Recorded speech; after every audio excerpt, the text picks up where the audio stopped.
നിങ്ങൾക്ക് എന്താ തോന്നുന്നത്? ഞാൻ ആദ്യം വിചാരിച്ചത് ഇതുപോലെ ഷോപ്പിംഗ് മാളാണ്, പക്ഷേ അല്ല. പേര് വരുമ്പോൾ നിങ്ങൾ കാരണം ഇങ്ങനെ ഒരു സ്ഥലം, പക്ഷെ ഇതിന്റെ അപ്പുറത്ത് വേറൊരു ലോകം തന്നെയാണ്.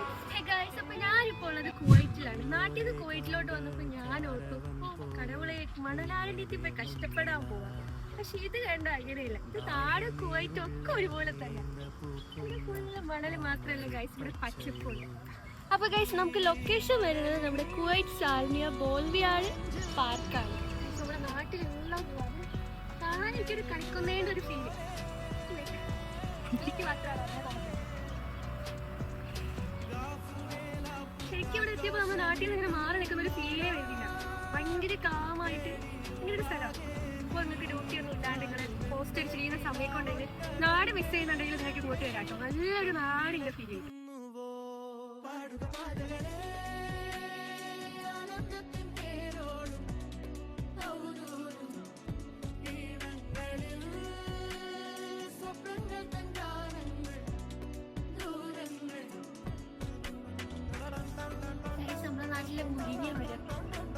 വളർന്നു വരുന്ന മുരിങ്ങയാണത്.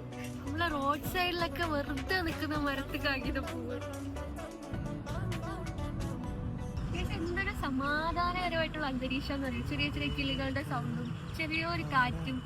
അധികം വെയിലൊന്നുമില്ല. നമുക്കിപ്പോ നമ്മള് ഗൾഫിൽ വരുമ്പോ പ്രവാസിയാവുമ്പോ എന്തെന്നാ വെയിലും അങ്ങനത്തെ ഒരു ഫീലാണ്. പക്ഷെ ഇവിടെ വരുമ്പോ ആ ഒരു സാധ്യത ഇല്ല. നാടൊക്കെ മിസ് ചെയ്യുന്നുണ്ടെന്നുണ്ടെങ്കിലും പ്രഷർ കാര്യങ്ങളൊക്കെ ഉണ്ടെന്നുണ്ടെങ്കിലും, പക്ഷെ ഇവിടെ വരുമ്പോൾ എന്തൊരു ഭയങ്കര ഒരു സമാധാനം.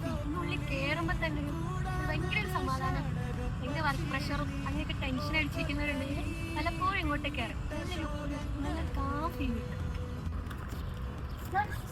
ഇത് നമ്മളെ നല്ല വേപ്പലല്ലേ, ഞങ്ങളുടെ നാട്ടിലാണ് വേപ്പ്. ഇവിടെ എന്ത് പറയുന്നത് എനിക്കറിയില്ല. പക്ഷെ ഇതൊക്കെ വേപ്പ്. വയനാട് അടക്കം വല്ല വെള്ളം കാച്ചി കുടിക്കണം ഇവിടെ നിന്ന് ഒടിച്ചെടുത്താൽ മതി. എന്ത് ഞാൻ പറയില്ല, ഒരു സിവിലൈഡ് അടിച്ചോണ്ട് പോകും. നടന്നു വരുമ്പോ ഓരോ സ്ഥലം വരുന്നോറും ഓരോരോ രീതിക്കാണ് ഇവർ ക്രിയേറ്റ് ചെയ്ത് വെച്ചിരിക്കുന്നത്. അടിപൊളി ക്രിയേറ്റ്. പാർക്കും പച്ചപ്പും ഒന്നും മാത്രമല്ലാതെ ഇവർ വേറെ രീതിക്ക് തിങ്ക് ചെയ്ത്. നോർമലി ആൾക്കാർ പാർക്കിലോട്ട് അങ്ങനെ ഒരു ജോഗിങ്ങിനും കൂടെ വേണ്ടിയിട്ടായിരിക്കും. ഇവിടെ ആണെങ്കിൽ ആ സംഭവം കുറച്ചുകൂടെ ഈസി ആക്കാൻ ഇവിടെ എത്ര മീറ്റർ നടന്നിട്ടുണ്ട്, എത്ര കിലോമീറ്റർ ഒക്കെ അവരിവിടെ അടയാളപ്പെടുത്തി മാർക്ക് ചെയ്ത് വെച്ചിട്ടുണ്ട്. അപ്പൊ നമ്മൾ അടിപൊളി നാട്ടിൻപുറ കാഴ്ചകളൊക്കെ കണ്ടിട്ട് എനിക്ക് വരില്ലേ. ഇനി നമുക്ക് അപ്പുറത്തെ ഭാഗത്തോട്ട് നോക്കാം. നമ്മള് നാട്ടിലല്ലേ ഗൈസ്, സ്റ്റിൽ നമ്മൾ പോയിട്ടില്ല. ഇവിടുത്തെ പ്രത്യേകത വെച്ചാൽ എല്ലാ ബിൽഡിംഗ് കാണാൻ ഒരുപോലെ ഇരിക്കുന്നത്. എനിക്ക് ഈ സ്ഥലങ്ങളെല്ലാം ഒരുപോലെ തോന്നാം. എനിക്ക് മാത്രമാണ് ഇത് കുവൈറ്റ് സാൽമിയ ബോൾവിയാട് പാർക്ക്. ഇതുപോലൊരു അടിപൊളി പാർക്ക് നിങ്ങൾക്ക് അറിയാമെങ്കിൽ കമന്റ്